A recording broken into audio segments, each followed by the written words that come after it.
সত্যিই কি ভিডিও দেখে কোনো রেসিপি বানাতে গেলে সেটা কি পারফেক্ট হয়? ময়দা ইস্ট ছাড়া পাউরুটি বানাতে গেলাম আর কি হলো। রাধে রাধে বন্ধুরা, কেমন আছো সবাই? আশা করি সবাই ভালো আছো, সুস্থ আছো। সকাল থেকে আজকে ব্লগটা শুরু করছি।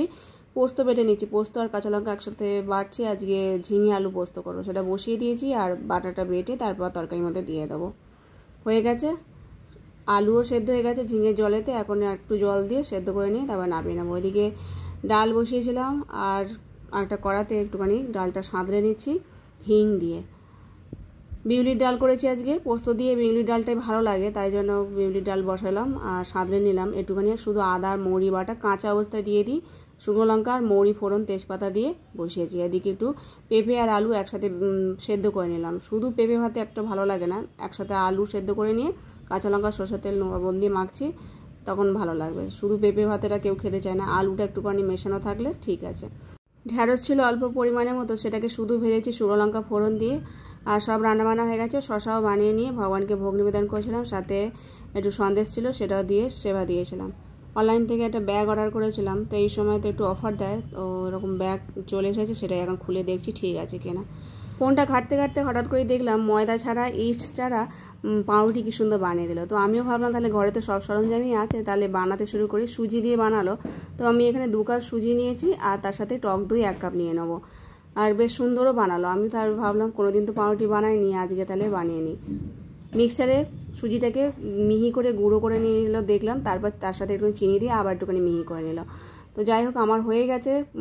পুরোপুরি মিহি হয়নি, একটু দানা দানা রয়ে গেছে। জানি না পুরো ময়দার মতো মিহি হয় না আমার মিক্সচারে। তার সাথে একটুখানি তেল দিলাম আর একটুখানি বেকিং পাউডার আর ইনো দিল, সেটা দেখে আর একটু জল দিয়ে ভালো করে জিনিসটাকে ফেটিয়ে নিচ্ছি। অল্প অল্প করে জল নিয়ে ফাটানোর পর এখন একটা পাত্রে, যে পাত্রে আমি কেক বানাই সেই পাত্রেই করছি। আমার আর পাউরুটির মতো পাত্র নেই, তো যাই হোক তার মধ্যে একটুখানি বাটার পেপার দিয়ে দিলাম আর অয়েল দিয়ে তারপর এটা পাত্রে বসিয়ে দিলাম। যেমন করে বসাই, আমি কিন্তু জলে বসাই না, ডাইরেক্ট গামলিতে বসাই। তো সেরকমই বসিয়েছি। যেহেতু আমার পাত্রগুলো মোটা অবস্থায়, তো সেই জন্য আর জল দিতে লাগে না, লবণ দিয়েও বসাতে পারে। তো আমার হয়ে গেছে। তো দেখো বানালাম ঠিকই আছে, কিন্তু এটা সেই কেকের মতোই হয়ে গেছে। ওদের দেখলাম কত সুন্দর পুরো পাউরুটির মতো সফট হয়েছে। কি করে হলো বুঝলাম না, হয়তো রেসিপি দেখে করতে গেলে সেরকম হয় না, কি করে হয় জানি না, বারবার ট্রাই করলে হয়তো হতো। যাই হোক, সে কেকই হয়ে গেছে। আমার আর ভালো লাগলো না, একটু মিষ্টি বেশি দিলে ভালোই হতো, কেক হয়ে যেত। তো আমার ওইটা ভালো হয়নি বলে আমি আবার যেরকম কেক বানাই সেরকম কেক আবার ওই পাত্রগুলোই যেহেতু নোংরা হয়েছে, তার মধ্যেই আবার কেকের ব্যাটারগুলো কেক বানিয়ে ফেলাম। যেটা আমি ভালো পারি সেটাই আমি করেছি। আর কেকের রেসিপি আমি আগেও দিয়েছি যেরকমভাবে বানাই। আজ টক দই ছিল বলে টক দই দিয়ে করেছি। আর যেমন করে বানাই সে আজকে একটু বড় সাইজের কেক বানিয়েছি, খুব সুন্দর হয়েছে কেকটা, পুরো খুলে এসছে পাত্র থেকে। আর তার সাথে একটুখানি ড্রাই ফ্রুটও দিয়েছিলাম। এটা হলো সন্ধেবেলা, যেটা পাউরুটির মতো করেছিলাম সেটা কেকের মতোই হয়েছে। তো মিষ্টি তো এদের মধ্যে বেশি দেওয়া নেই, 1 চামচ মতো চিনি দিয়েছিলাম, তাই সেটা একটু কপি করে এখন খাওয়া হচ্ছে। খাওয়া দাওয়ার পর আজকে ঠাকুর দেখতে বেরোবো, তো সেই জন্য একটু সেজে গুজে নিয়েছি। আজকে বাটায় যাব, তো অনেক দিন বাটায় প্রতি বছরই আসি, এসে ঠাকুর দেখে যায়। একটাই ঠাকুর দেখা হয় বাটায় যদি আসি এদিকটায়, শুধুমাত্র এই ঠাকুরটা দেখে তারপরে মেলায় ঘুরি। যেহেতু অনেক পুরো এরিয়াটা ধরেই মানে মেলা হয়, তো বাটায় যখনই আসি একটুখানি মানে মেলাটা ঘোরা হয়। আর এখান থেকে অন্য কোনো ঠাকুর আর দেখতে যাওয়া হয় না, যেন এটাই একটাই ঠাকুর হয় এই সাইডটা।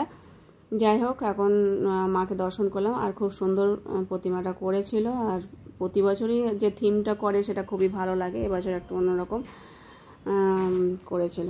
পেছন দিকেও দেখলাম একটা দুর্গা করেছে, সেটা অন্যরকম একটু দুর্গা, সামনেও একটা আছে আর পেছনেও একটা আছে। তো গোল হয়ে ঘুরে দেখে আবার বেরিয়ে পড়লাম। তো এখানে প্রতি বছরই আসি, তো এবছরও এসে দেখা হলো। আর ফাঁকা ফাঁকা না আসলে হয় না, প্রচুর লাইন পড়ে বাটাতেও। যাই হোক, একটু মেলাতে দেখছিলাম, জয়িতা কিছু কিনবে বললো, তো সেইগুলোই ঘুরে ঘুরে একটু দেখছি, কেনাকাটা হচ্ছে। তারপর একটুখানি আইসক্রিম খেলাম, খেয়ে তারপর বাড়ি ফিরবো। বাইরে বেরোলে একটু আইসক্রিম আর একটু ফ্রুটি খাওয়া হয়। জয়িতাকে ফ্রুটি কিনে দেওয়া হলো, ওই খেয়েছিলাম।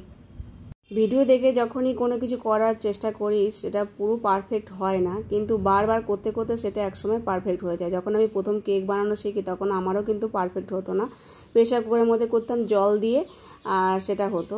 যাই হোক, এখন করে করে এমনই হয়ে গেছে, এখন আর কেকের কোনো অসুবিধা হয় না। সব এখানে ফাংশন হচ্ছিলো, প্রতি বছরই হয়, তো সেটু বসে বসে দেখছিলাম। তারপর বাড়ি চলে এসেছি, হাত পা ধুয়ে আবার রান্না বসিয়ে দিয়েছি ঝটপট করে। 9:30 বেজে গেছে। গোগো আমাদের সাথে ঠাকুর দেখতে যায়নি, ওর বন্ধুদের সাথে ঠাকুর দেখতে যায়, তাই আমরা 3 জনে গেছিলাম। আর এই চুবিটা কিনেছিলাম, তাড়াতাড়ি করে রান্না বান্না করে রুটি করে ভগবানকে ভোগ নিবেদন করবো। আজকের মতো ভিডিওটা এখানে শেষ করছি। রাধে রাধে।